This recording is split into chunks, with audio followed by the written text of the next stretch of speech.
Pernahkah anda mendengar kisah Snoeke Gronje, sang Belanda yang faqih berkenaan Islam tetapi menghancurkan Islam di Aceh?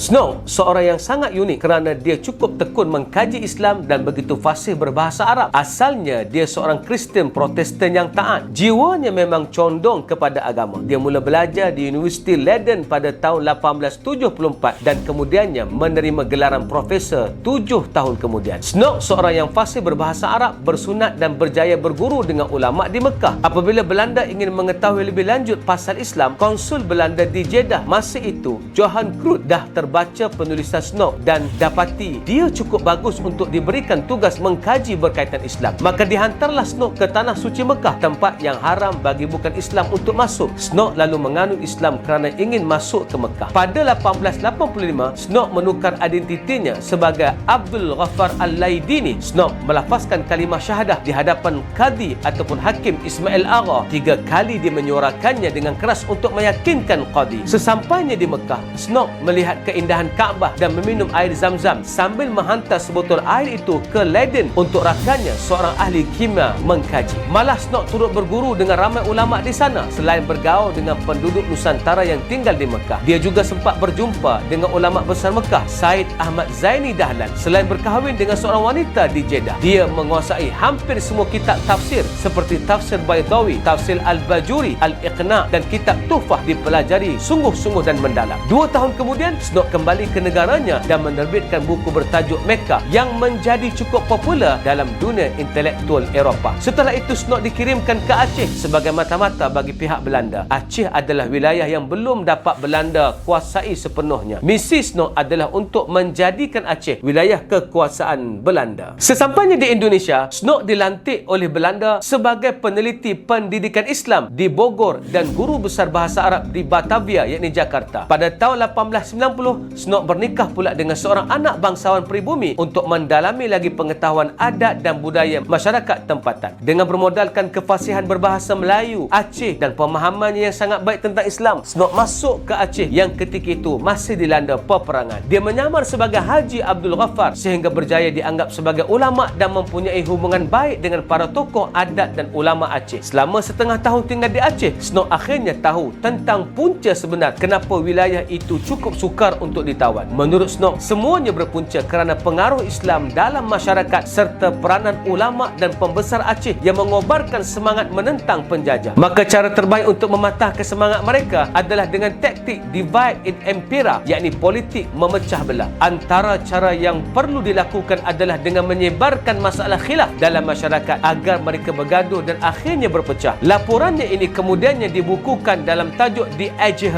yakni Rakyat Aceh. Pada 22 Mei 1892, Snoeke Gronje menulis laporan bertajuk Aceh Beslah, iaitu tentang bagaimana perlu diubah dari strategi ketenteraan di Aceh kepada teknik pecah belahkan masyarakat Aceh. Seterusnya, pada 1898, Snoeke dilantik sebagai penasihat rasmi pemerintah kolonial dan menulis sekitar 1,400 makalah tentang Aceh dan Islam di Indonesia. Setelah taktik ketenteraan ditukar, barulah Kesultanan Aceh dapat ditakluk. Maka pada tahun 1903, Belanda berjaya menakluk Aceh setelah 30 tahun perang melawan Aceh. Snoeke ditawarkan jawatan Gubernur Aceh, tetapi Snoeke menolak sebab kecewa kerana saranannya supaya Aceh tidak ditakluk dengan kekerasan tidak diterima. Setelah kembali ke Belanda, Snoeke mula fokus dalam dunia akademik. Dia dilantik sebagai rektor Universiti Leiden selepas itu sehingga dia menghembuskan nafas terakhir. Pada 16 Julai 1936, Snoeke tidak pernah mengungkapkan dengan jelas sama ada dia benar-benar Islam atau tidak. Apa yang pasti, dalam sejarah, Snoeke adalah munafik yang menghancurkan kekuasaan Islam di Aceh dengan menggunakan Islam. Kisah Snoeke ini memberikan kita gambaran punca Islam boleh runtuh apabila berlaku perpecahan dalaman. Walaupun perpecahan itu berpunca dari perselisihan dalam perkara khilaf, kini umat Islam terlampau bertelagah dalam perkara khilaf. Apa yang pasti, umat tengah lemah kerana mereka terpedaya dengan khilafiyah seperti yang dilakukan Snoeke menyebarkan perkara khilaf dalam masyarakat Aceh. Semoga kisah Snoeke ini menjadikan kita pengajaran bahawa musuh sangat licik dalam menghancurkan menghancurkan Islam hatta sanggup berpura-pura masuk Islam demi merosakkan Islam dari dalam. Benarlah firman Allah, wa'tasimu bihablillahi jami'a wala tafarraqu. Berpegang teguhlah kamu pada tali Allah, jangan berpecah belah. Ali Imran